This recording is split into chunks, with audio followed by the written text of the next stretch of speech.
The first form of meditation I explained in the previous video was known as Zazen, or doing nothing.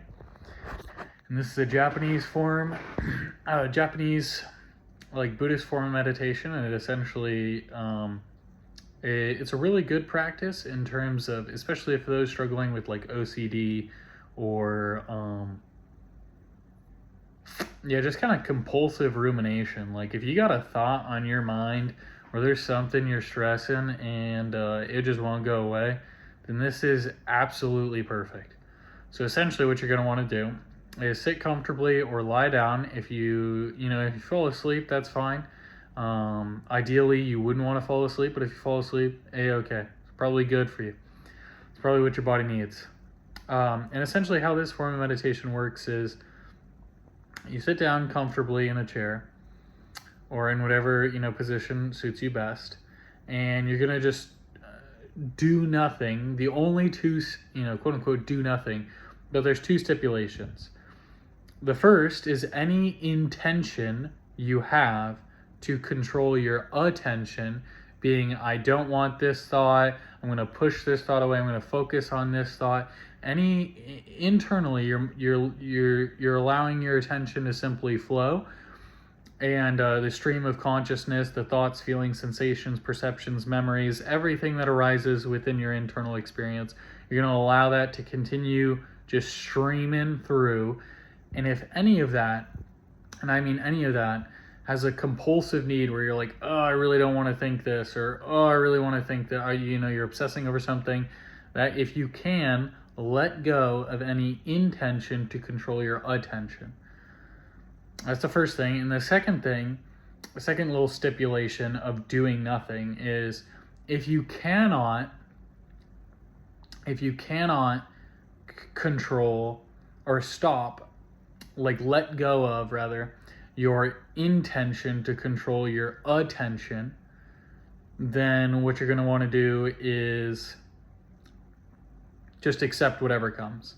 So if your brain, suppose you have the thought, oh, I have my bills in a week, and you're sitting there in your meditation and your rent is due, and you really just cannot stop thinking about how your rent is due in a week, and you're $100 short or something, and your rent's due, and you're like, what am I going to do? My rent's due. If you cannot control that, and every time your intention to control your attention arises and it just blocks out other thoughts and there's nothing you can do, then just accept that. And what I mean by accept that is just sit with it. Just sit with the streaming thought of I can't, what am I going to do? What am I going to do? What am I going to do? What am I going to do? What am I going to do? What am I going to do? What am I going to do? And eventually it'll fade. There's no thought that persists forever, just like there's no feeling that persists forever. We're mortal creatures and our time is limited. So if you think about it from the ultimate sense, or if you think about it in terms of half the people you speak to won't even, think about something you tell them for longer than 5-10 minutes anyways.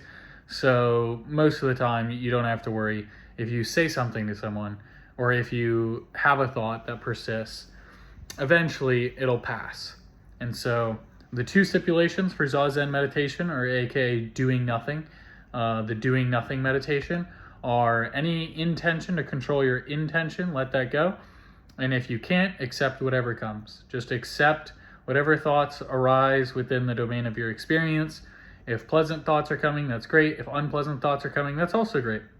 And what the ultimate aim of this meditation, the kind of general practice, what it gives you, what kind of superpower, if we were to use that word, it gives you, is you're just comfortable under any circumstance. Because if ultimately, what's around you, it does have some impact on you, of course. But if you're sitting in your room alone, right, and you're uncomfortable, you're unhappy, there's no one in there but you. There's only you and your thoughts. And if you're unhappy with just you and your thoughts, and that, there's thoughts that are troubling you, then you're in bad company and you're going to have to solve that. And so the way to get in good company with yourself is just to be able to sit with yourself under any circumstance. So when you're out and about in the world, you're comfortable under any no matter what's arising within your mind. It'll come, it'll go.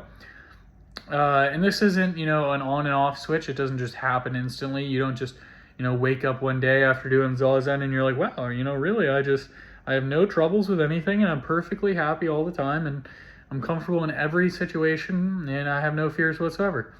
It's kind of a gradual process. The reason they call it a practice is because you practice it and do it.